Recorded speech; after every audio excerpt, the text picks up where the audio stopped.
All right. So I have either met you all or you've come across me on social media in some way, shape, or form. So I'm Arden.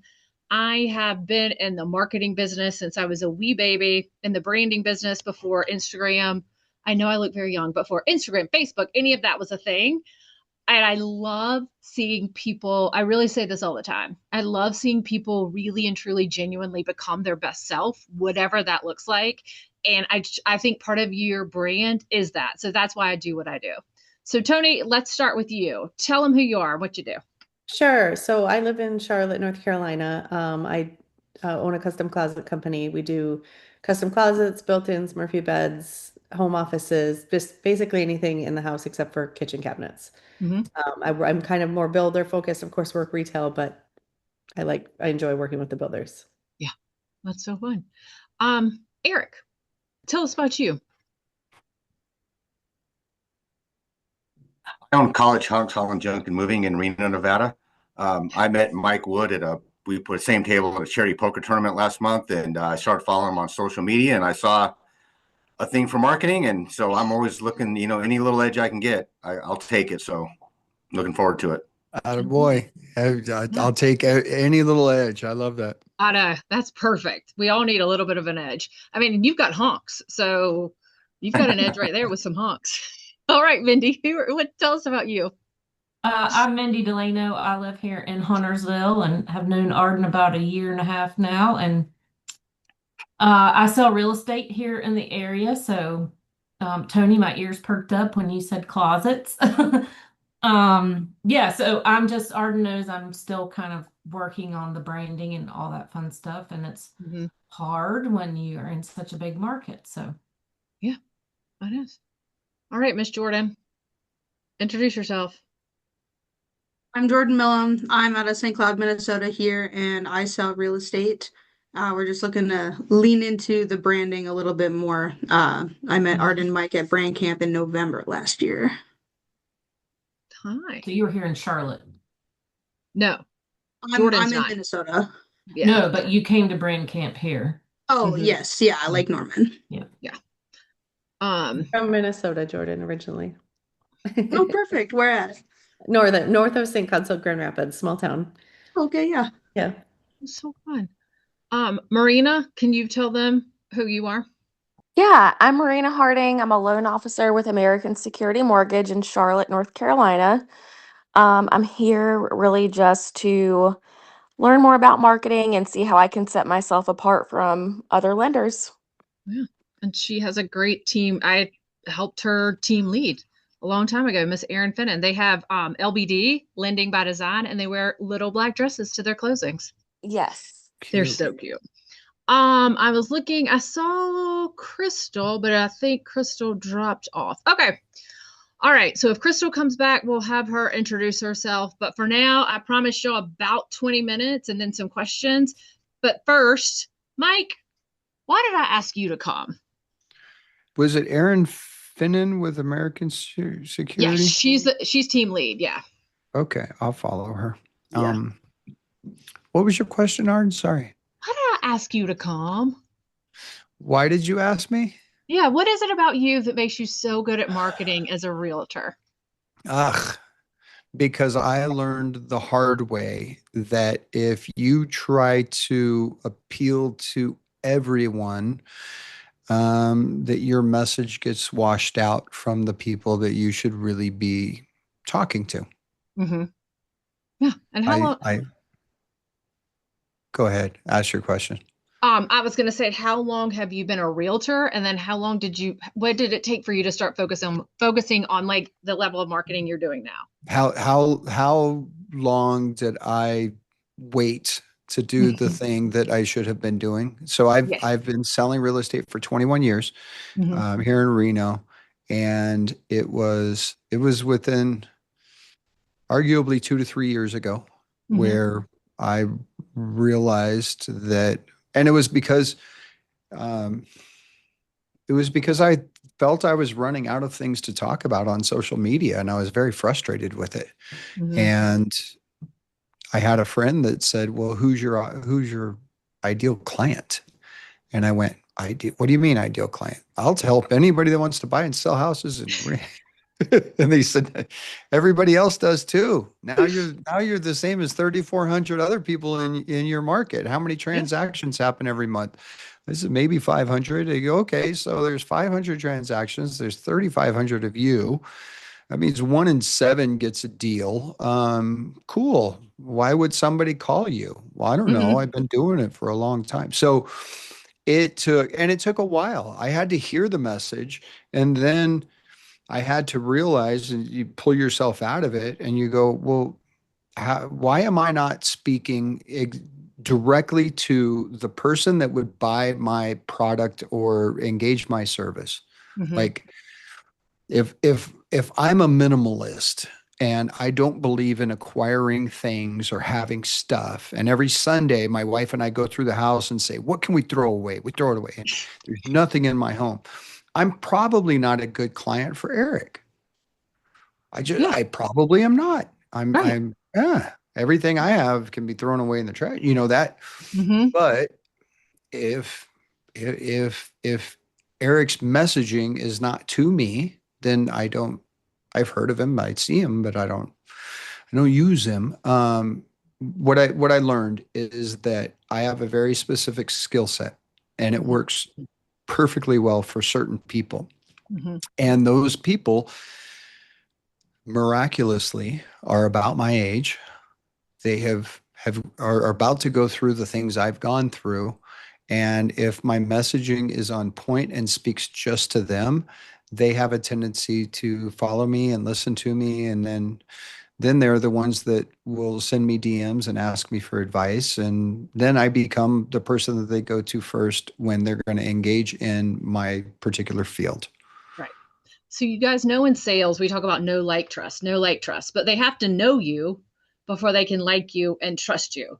And you have to tell them what to know, right? So we're going to dive into how you do that. And I'm just excited I get to do this. Let's pull it up. All right. So I created this presentation for you guys.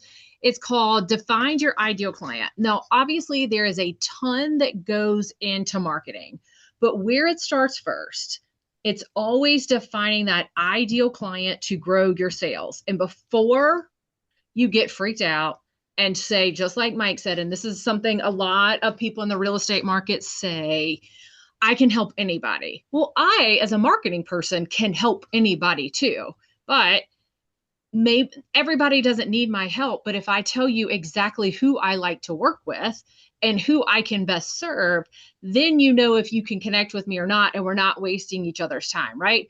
You as realtors, the higher you raise your profile of who you work with, the easier your work becomes. And in sales in general, right? That it just becomes easier. So first things first, how many of you, show me in the chat, every business owner wants the same thing, more clients, right? But the reason you're not getting them isn't about your effort. It's about your aim. Because a lot of you, you're on this call at 2:00 in the afternoon or 11:00 in the morning or whatever time it is. You're on this call because you're willing to make the effort. But how many of you, I call it throwing marketing spaghetti against the wall and hoping something sticks. How many of you kind of feel like you're doing that? Show of hands. It's okay. We've all done it. And you're talking to Claude about it, and you're talking to ChatGPT, and everyone says you need a VA, but you don't even know what to tell the people to do. So we're going to help you do that. Why? I think I've said this, Mindy, I know I said it to you on our call a couple weeks ago. When you're talking to everyone, you're converting no one. And most people get into your business because you want to help people.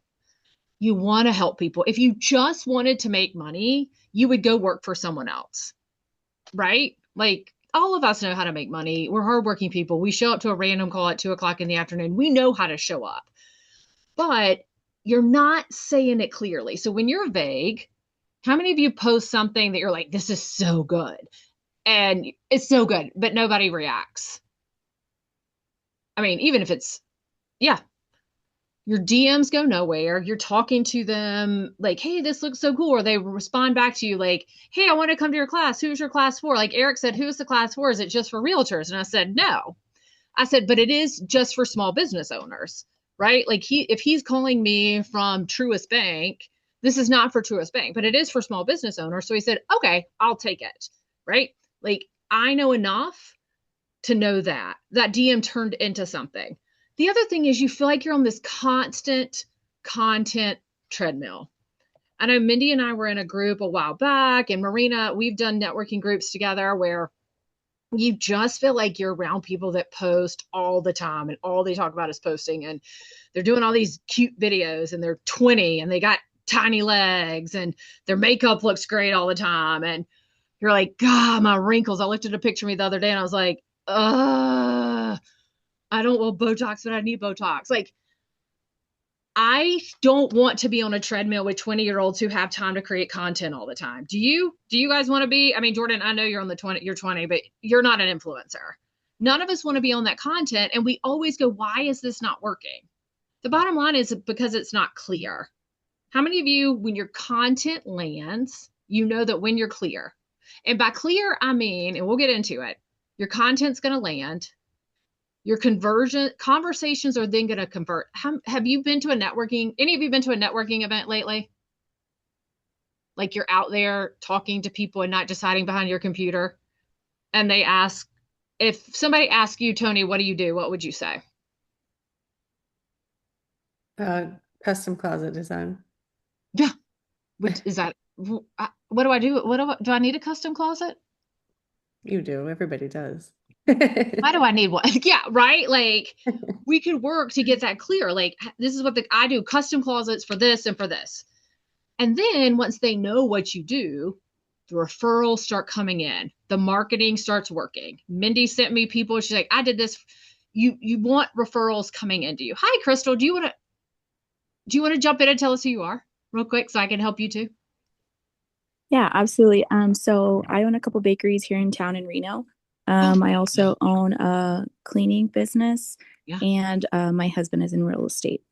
Okay, perfect. So we're gonna you've got a lot of different target audiences you're gonna need to talk to. So yeah, here's the cost of being unclear. Mike, we started this a little bit ago, but I want you to talk about this. When you were unclear with your content, yet still paying for a videographer, paying for marketing or whatever, how much did that clarity, how much did it cost you to not be clear?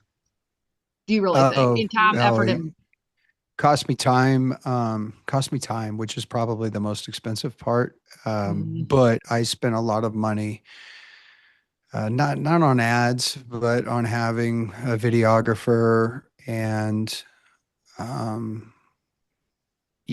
would tell you the biggest cost was on the time that I spent being unclear.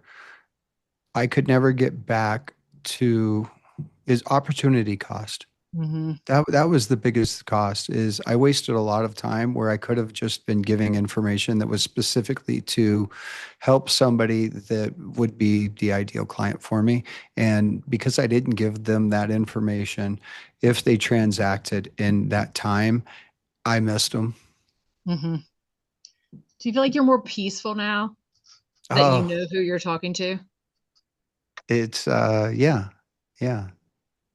I would say I'm a much more calm person. My life is a lot easier. I find joy in the business because I really like the people that I help. It's the difference between, you watch those videos where the customer is on one side of the counter and then the employee's on the other, and they're literally screaming at each other. I don't deal with any of that stuff anymore. Yeah. How many people would love that? I know when I was first starting any of my businesses, it was just frustrating because you felt like you had to talk to everyone because everyone tells you have to talk to everyone, and you're getting a lower level client, a lower level price, like the opportunity. If you thought about your time per hour, right? Like instead of charging $100 an hour, you could only charge 40, and all of these sorts of things. When you're really looking at the quality of the person that you're working with, that's part of the cost too. And I think about it like we tell people all the time, Jordan, you probably learned batch. You need a marketing plan. You need a marketing plan. You need a marketing plan. But yet we talked about with you, I don't do I know who I want to talk to yet to even put into the marketing plan to then hire to the VA? Like, that's part of it. And the next part of it, I think a lot of us get to the point of we think, especially in any kind of sales, you think your target audience is a demographic. They're 30 to 60. They have blonde hair. They're 5'11", and they're going through the change between 30 and 60. That's a demographic. There are 10,199 people with that. And I can't talk to those people any more clear than I could if I really got clear. So I'd like to think about it that your target audience is a decision. You're deciding to talk to one of your closest friends every day.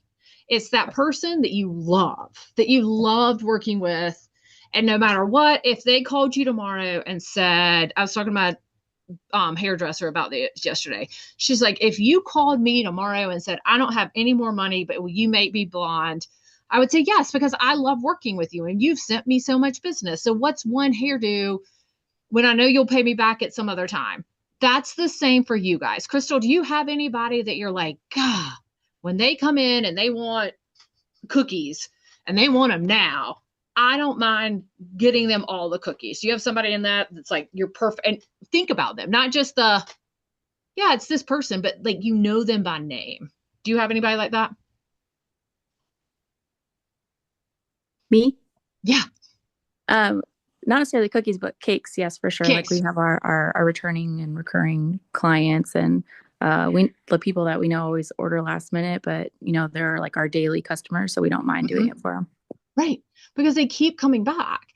And they're also, if you're really thinking about it, they get the results from your work. Tony, if you went in and you were going to design, one of my best friends is a designer, an interior designer. And she's like, there's nothing worse than going in and showing everybody a bunch of stuff that they said they wanted, and then they hate all of it. It just drives her crazy. Like when you go in and you really feel like they're talking to you and they're referring you to their friends and they're paying full price without flinching. Like, do you feel like you've got people like that, or that you know how to get them?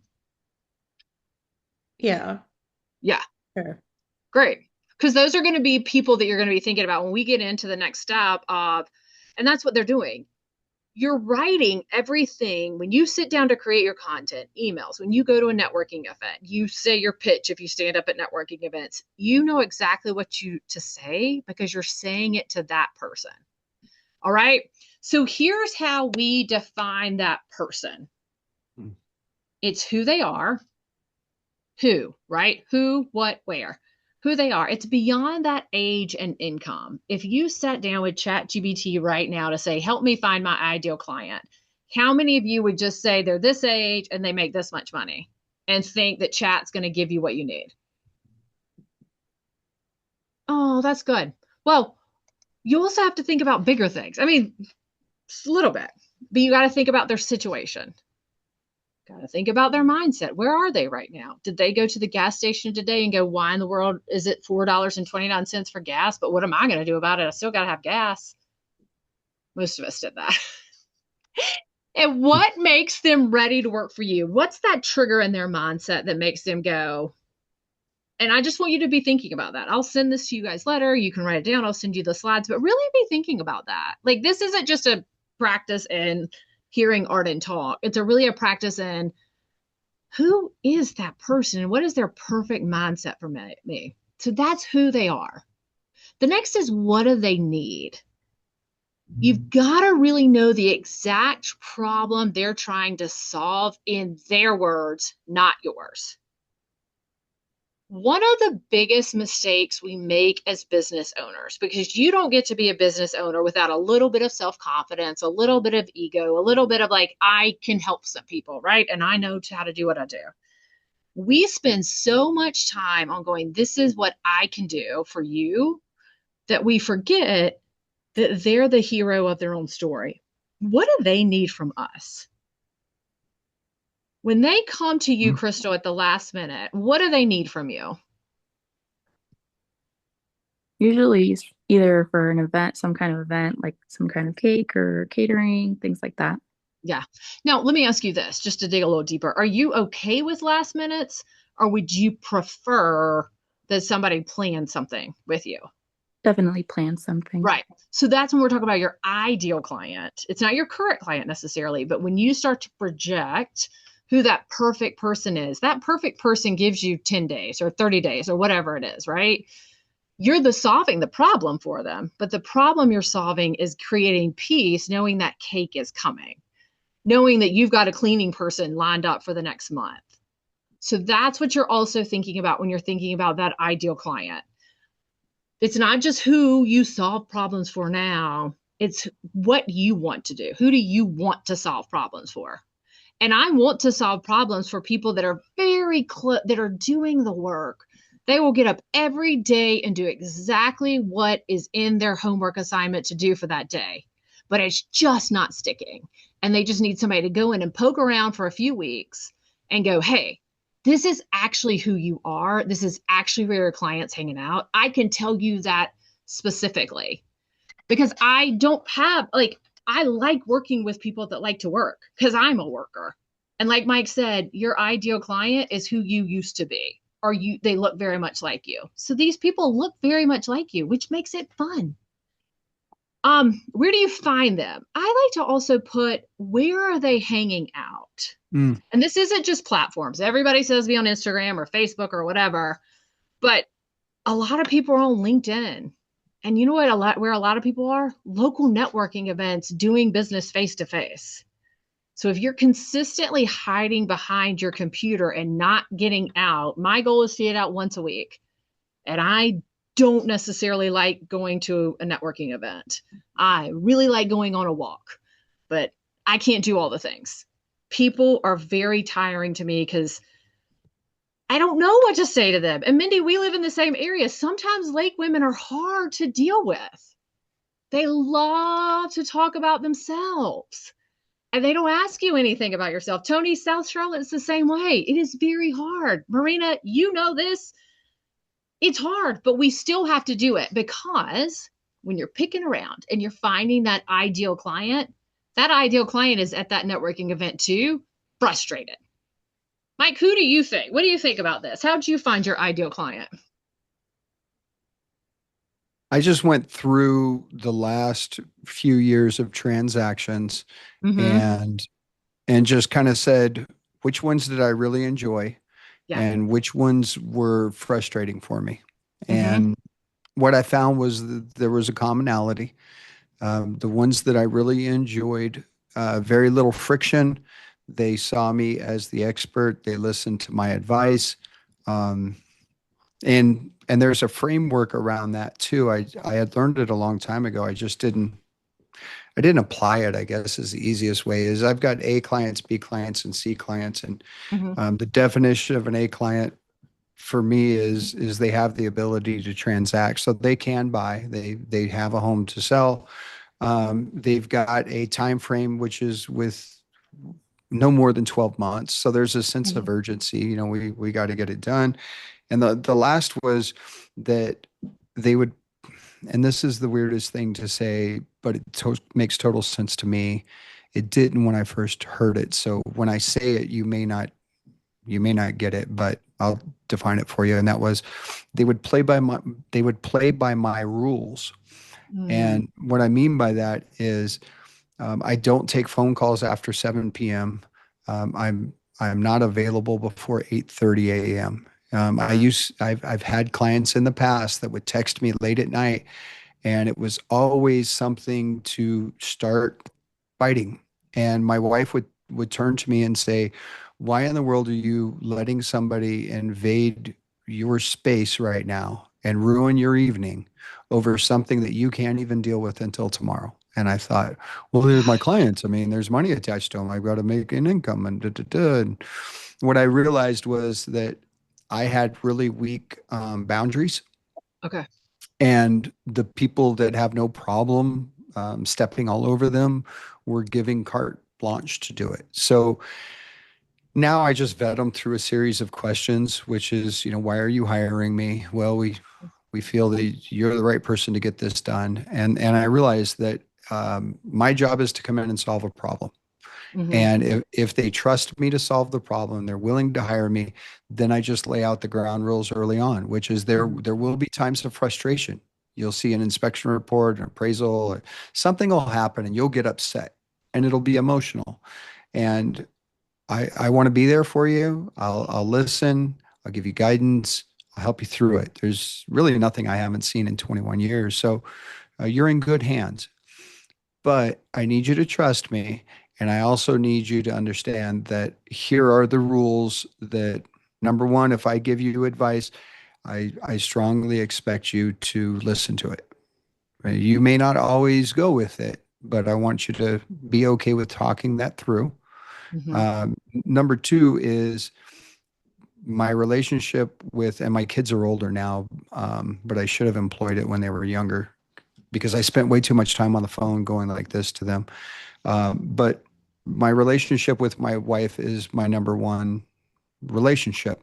She is my best, my VIP client, and my time with her is blocked off. So after this time, I'm not available. If you need me, by all means, send me a text, leave me a voicemail. I'm not going to tell you I'm not going to see it, but I will tell you this. If you don't get a response until the morning time, I have laid it out for you that you shouldn't expect one. And what I found was that miscommunications can destroy relationships. So setting proper expectations at the beginning of the relationship puts the responsibility back on them. I told you I'm not going to be available at 9 o'clock. So I've got no guilt now if I shut the phone off. My voicemail is extremely specific. It says, if you call me before noon, I'll call you back between 12 and 1. And if you call me after 6:30 or 7 o'clock, don't expect a response until the next day. Yeah. And he does. How scary was that to do that the first time? Terribly. I was afraid I was going to offend people. But what I found is the ones that are in alignment with you appreciate it. They respect it. They want, just like a kid, I want to know what the rules are. Right. So that I set my own proper expectations. Right. And once you get clear on the rules, that's when that ideal client starts to unlock. And everything becomes so clear. I used to have a class that I thought, you can turn one piece of content.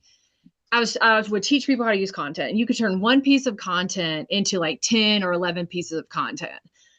The same is true. Everything you do becomes content, whether it's a conversation, whether it's a photo that you take, whether it's you're at a boutique and you're thinking about a cool shirt to buy for, I did a funny photo shoot today where I was like in the city and I was running away to the lake because I wanted to be back to see with you guys, like everything, because I'm very clear on who I want to be. And you guys getting very clear makes it fun again. Your content writes itself. Now, we all use ChatGPT or Claude or something at this point. I'm not saying you shouldn't, but it is becoming very clear. We just taught a camp, but we taught something at Brain Camp. And just so you guys know, every social media person I'm following and every person I've worked with has said the same thing. AI, Instagram in particular is getting very much away from repurposed content. The CEO himself said, if you are repurposing content on your page, whether it's you just post memes or you just post sales for sale or something like that, if you're repurposing content on your page, we are squashing it. What we are pushing is original content. And I believe, he did not say this, but I do believe that comes to original content, even what you're writing. So if you're writing, absolutely have a ChatGPT folder for your ideal clients. And you're going to have a couple of different ideal clients, but never just say, and we'll go over this if you come into working with me, tell me what this photo says. Write a caption for this photo. The more you train it, write a caption. So this photo will do this, and there's a call to action and all that kind of stuff. And then tweak it a little bit more. The more you get clear about your content and your perfect client, the more your content starts to convert. The less your newsletter that you send out once a week becomes I'm just repurposing the same thing. The less the thing you put in your social media group or your Facebook group or whatever, it's just a regurgitated something that you took from somewhere else, because that you become so clear on who you want that the marketing becomes magnetic. You're attracting, you're not chasing. And this is not woo woo. I don't get woo. Michael get woo if you want him to get woo, but it is about attracting the right people and truthfully kind of rebelling the wrong. Like, I'm a very big personality and I lean into that because there's sometimes I need to repel the wrong person. I need them not coming because I don't have boundaries when it comes to making money. I will work with anyone to my own detriment. So I start to use my own energy and my own prayer life to go, all right, keep the wrong people away, bring the right people in. But I can even, truthfully, I can even pray about bringing the right people because I'm so honed in on this. So I'm curious, to any of you, I'd love to like kind of workshop a little bit. Does anybody have like, I feel like this client is it, or if I just got a little bit closer, my sales would start converting faster? Does anyone feel like that's something that you're close to, or you're just like, I'm just tired of working? I'm just curious. I'm tired of working harder. Yeah. And I think what we're all here to do is to not reinvent the wheel. Yep. So I'm here, I'm taking Mike's advice, number one, and I'm listening. Yeah. And I've listened to you. You and I've had a couple calls. We've had a couple conversations over the past however many times. And you have really said, Mindy, you've got to be clear about who you are talking to. Yeah. And so I've really tried to hone in on that. I did kind of what Mike was talking about, like who is my ideal client? Who do I like to work with? Who do I not like to work with? Yep. If you're going to monopolize all my time, I'm not going to do, you're not the client for me. Right. Years ago, I did set boundaries. It was probably the best thing I ever did for myself, for my business. So yeah, I mean, I think just figuring out, because we're in real estate, we want to help everybody. Not everybody's for us, and we're not for everybody. So just kind of narrowing in on what that means. Yeah. And there's a freedom in that. Like, vague to magnetic. I've loved this because this is work that Mindy and I did together, actually, because I took it from Mike and took it from, I help people with their finances. I help people buy a cake. I help people organize their closets. I help people move their junk. Or I have hunks that come out and move their junk. I don't know. I help people not be cold, Jordan. I help people do a lot of things. No one's on this call because you don't want to help someone. But what if I could tell you, I hope newly divorced women in their 40s rebuild financial confidence in 90 days? Does that help you? Because, I'm not. The other thing is, I'm not a woman in my 40s who's divorced. However, I know someone who is, and I could refer that person. Because that's the other thing. You're talking to, you may not be talking to your ideal client, but you're 1 degree away from your ideal client. Mike, you look like you want to say something. No, I was actually typing it out. A clear message speaks directly to the client it is aimed at. And everybody else, it just kind of, because if you said, I help newly divorced women in their 40s rebuild financial confidence in 90 days.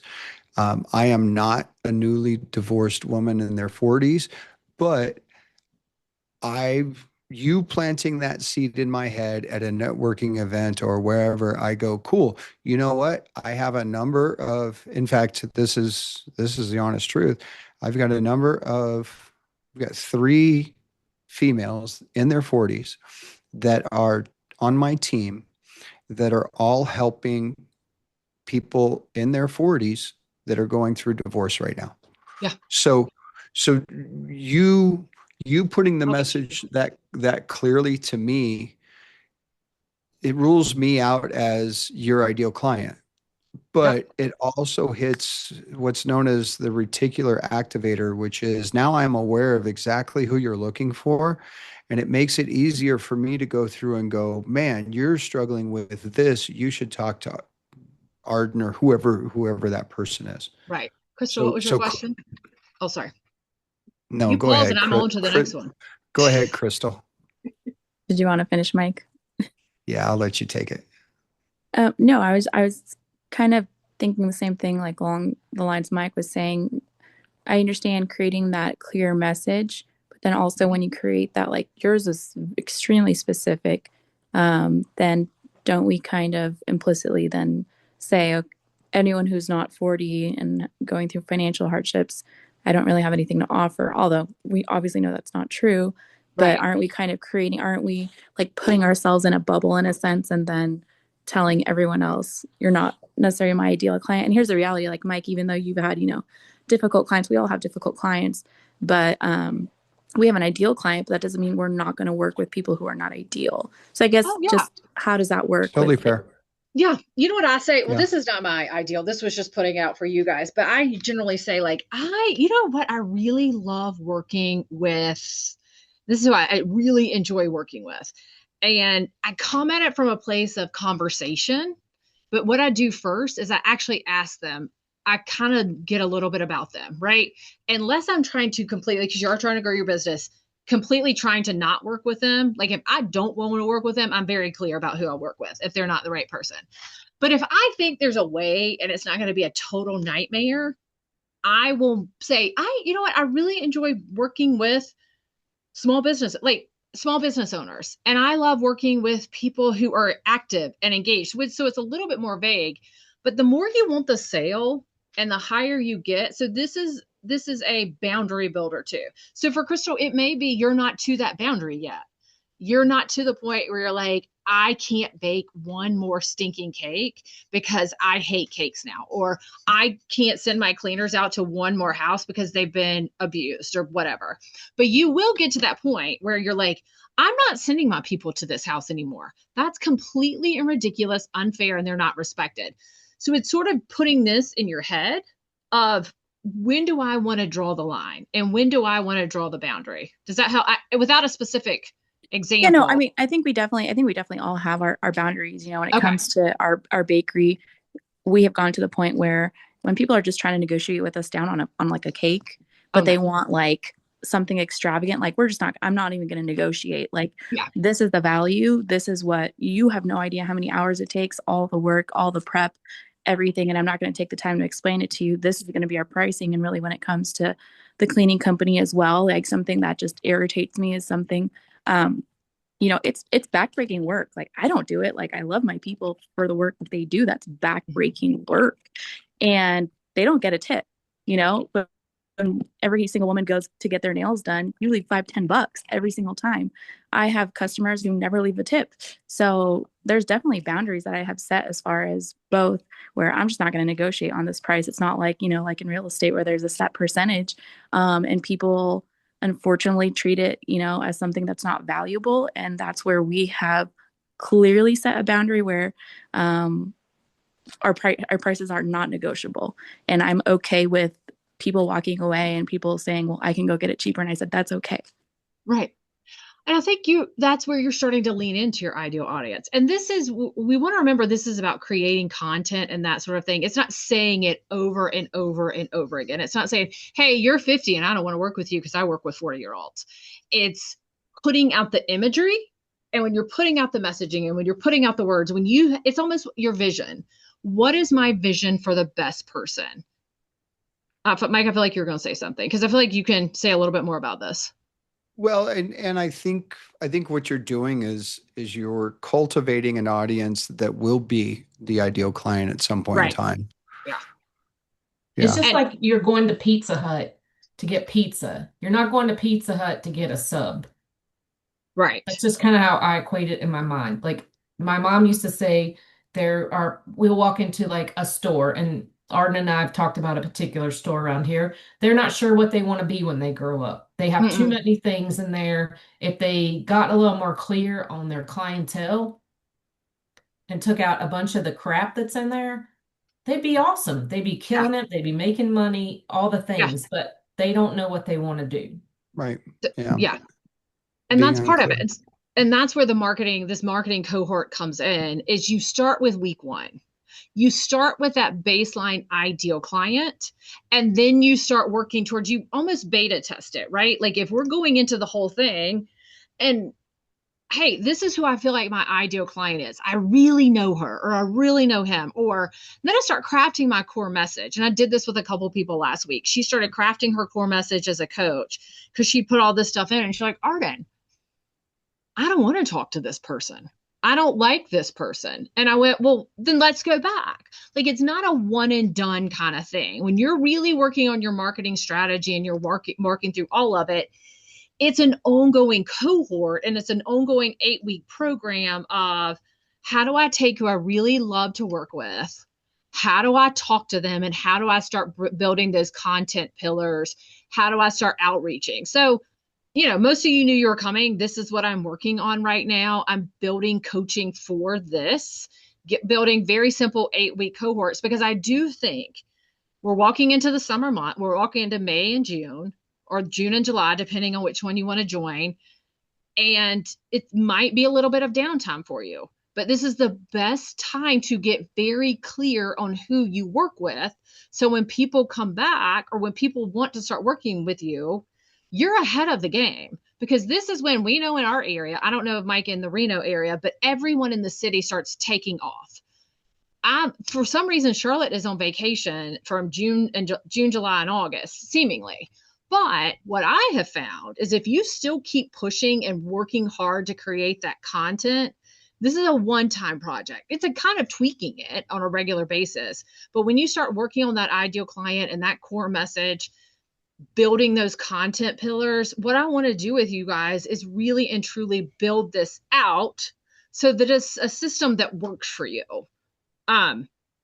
So if it comes to marketing, what can I answer for you about the ideal client? I just wanted to tell you all about this. This is who it's for. If you're really tired of the start cycle, many of you are. I know in the marketing world, even working on my own brand, I get really tired of it. I get very bored. I told somebody today, I was like, I'm so tired of talking about myself. And now all I get to do is talk about myself. That's why Sweet George pops up sometimes, because he's so cute and he's never on social media. So he gets to be talked. If you're just wanting some clarity and chaos, my favorite thing is to help you get clear and help you get moving. So definitely would love to have you guys in this, but really and truly today wanted to sit and talk to you a little bit about how I can help you with your marketing, and wondering, why have I not done this sooner? Why have I not taken the time to just sit down and work with someone on this?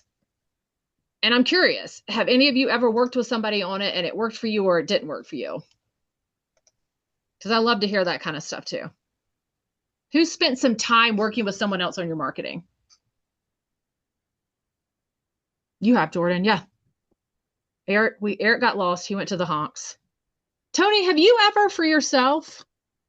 Well, since starting my new business is kind of new, I am working on that, but we've worked with marketing teams before, and right.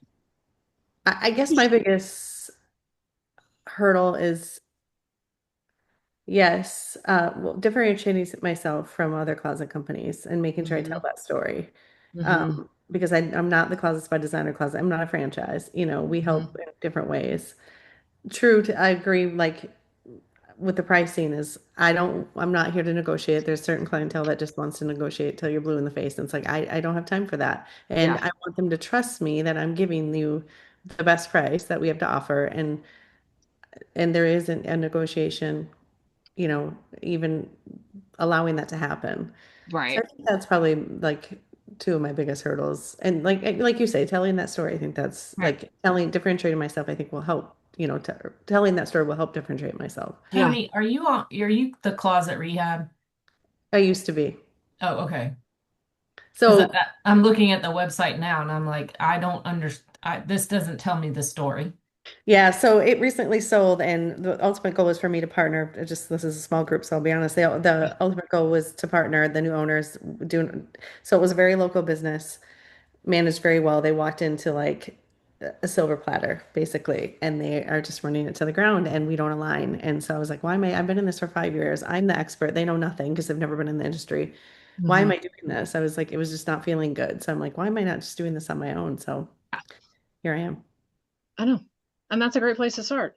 Yeah. And I think that's the best thing about any kind of marketing. So you've got me, Marina and Crystal, you guys are still there. You've got us for a couple more questions. I'd love to, if you want to hear about the marketing program or if you just want me to answer questions.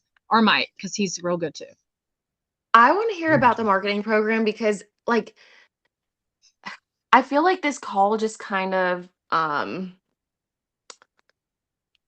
like I'm like mind blown. I know I need to do something. I don't know what I need to do, but now I'm like, well, why am I spinning my wheels with some of these agents that I have been working with for years that send me the most stressful business? And I've been in the business for over 10 years. I should really start narrowing it down because I am an expert in my field. I Right. shouldn't have to take on all of these really, really crappy, sorry, but No, like we crappy know. deals.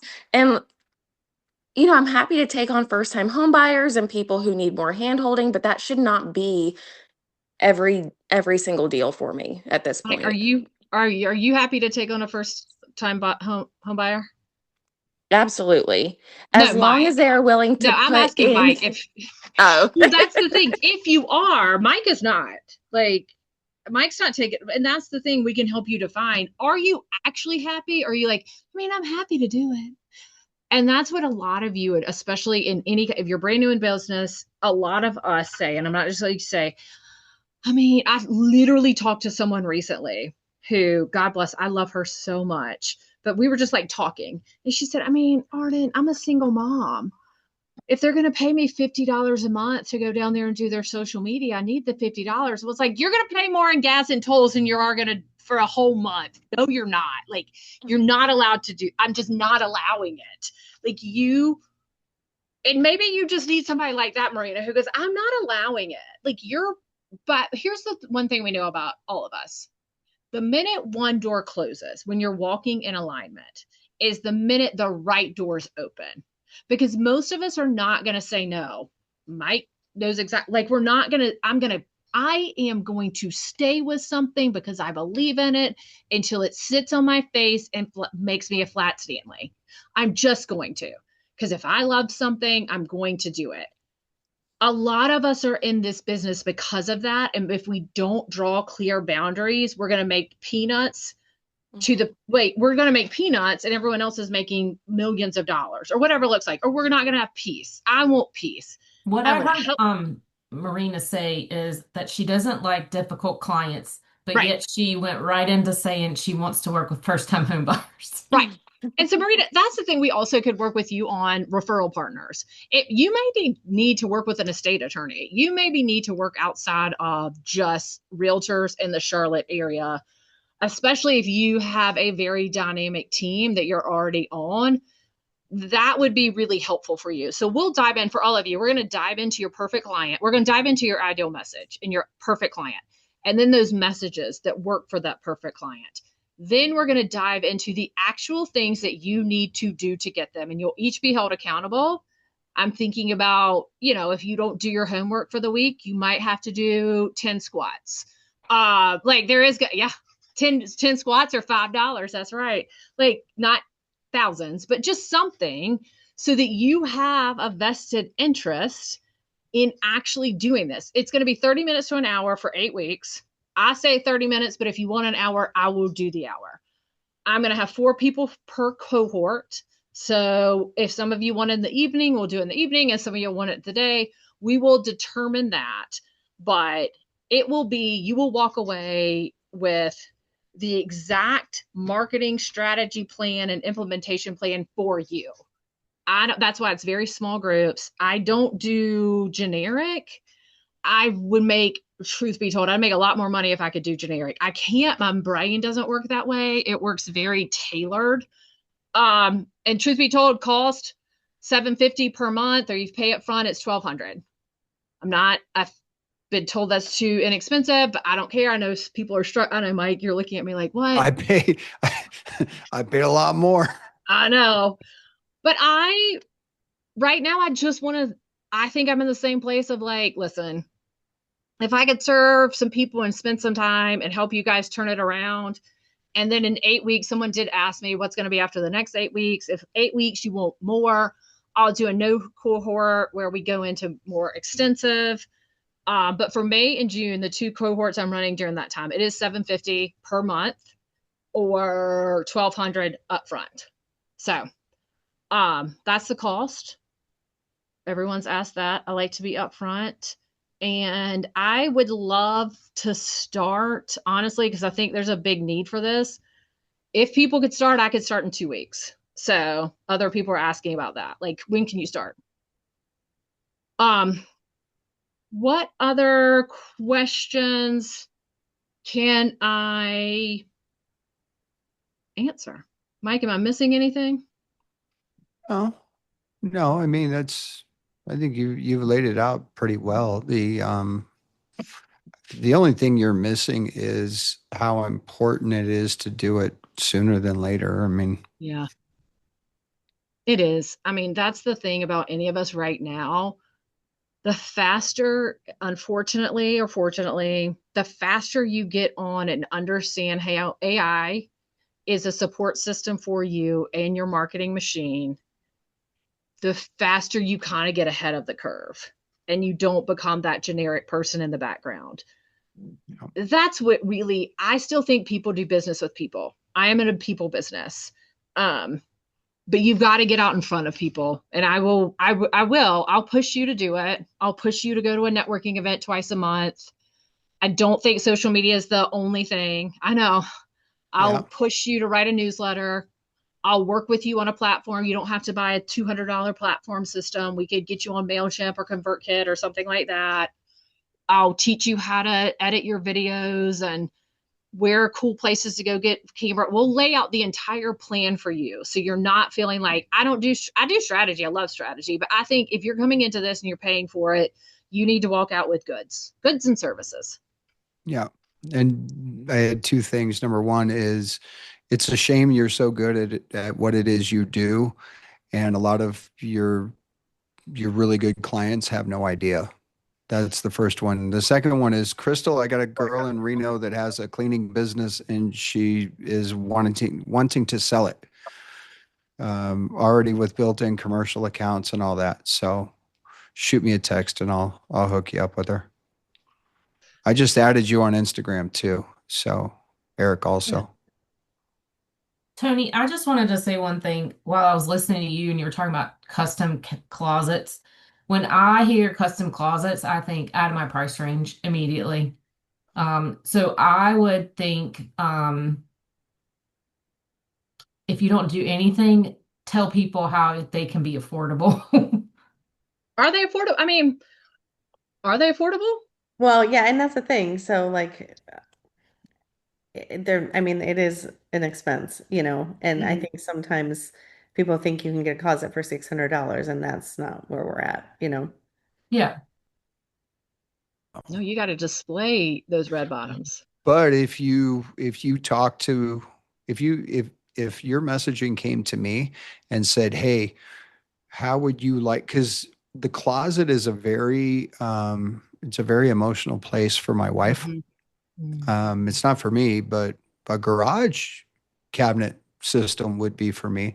But if you were to come and say, "Hey, a lot of people spend over $20,000 doing this, and we do it on a more affordable, more customized, when I got to the point where, man, it's time to make that decision. Plus, if your content is, this is what I do, like cakes is a great one because you can take photos all day of what it takes to make a cake, putting the pieces together. Visually, cakes are wonderful. You don't even have to do a video with them. You just take photos of it and tell the backstory. This cake is they're celebrating this. People love celebration and people love cake. So whatever it is you do, Eric could do pictures or video of a hoarder's house. I mean, because it happens and people love that kind of, so we have a tendency to think that what we do is mundane because it's what we do. But if we simply share with people the backstory, actually doing it, what problem we're solving, things like that, the more it goes out, all it takes is they'll see it 3 or 4 or 5 times, and then eventually they'll like it. They'll follow you. They'll engage with you. It's a process that takes time. I shouldn't even say it's slow. You put out the right message, you may get somebody that goes, "Hey, I need your services right now. Are you available next week?" Yeah. That's the great thing. I mean, So- and that's the thing. Tony and I have known each other. Didn't you do Flywheel too? Yeah. No, like back in the exercising days. And that's the thing. Like, I've been doing this a long time. And once I said, "Hey, my doors are open," she said, "Maybe."